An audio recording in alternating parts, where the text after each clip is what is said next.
Now, the US President, Donald Trump, says that he could win the war in Afghanistan in just a week. However, he also added that it would mean killing 10 million people, which he didn't want to do. If I wanted to win that war, Afghanistan would be wiped off the face of the earth. It would be gone. It would be over literally in 10 days. I just don't want to kill 10 million people. Now, the war's been going on for roughly 2 decades. 2,400 American personnel have been killed. Over $1 trillion has been spent. But Donald Trump says he can walk in and save the day. Let's not forget how he defeated ISIL in no time at all. We just took over 100% caliphate. Today we have liberated virtually all of the territory from the grip of these bloodthirsty monsters. So there's ISIS, and that's what we have right now. I did more in the last 3 or 4 weeks than people have done in years. Now, he may have had some help from a few other countries. After all, the United States is not the only country involved in fighting the ISIL terrorists. But who's counting anyway? And remember, he said he saved the world from nuclear war. Prior to my becoming president, it was a very, very bad situation, a very dangerous situation for South Korea, for North Korea, for the world. And I think the relationship that we've developed has meant so much to so many people.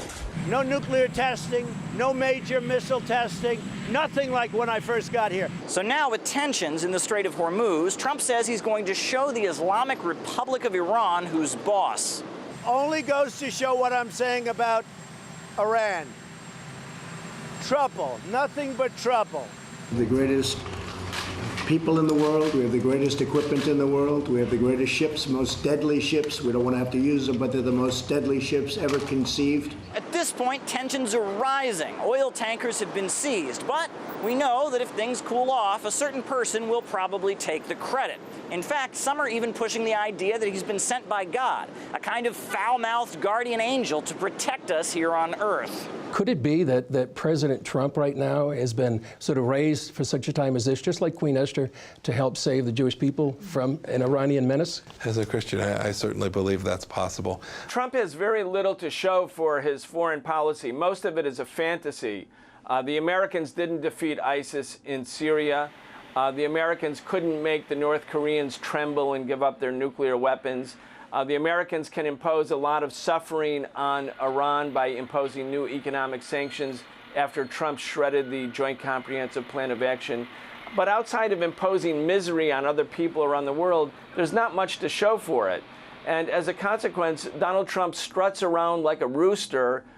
He's crowing all the time about his great power. You never know what Donald Trump's bottom line is. It's all bluster and bluff and threats. If he says one thing one day, he might change it the next day. He looks like a joke. He looks like a circus clown on the international diplomatic stage.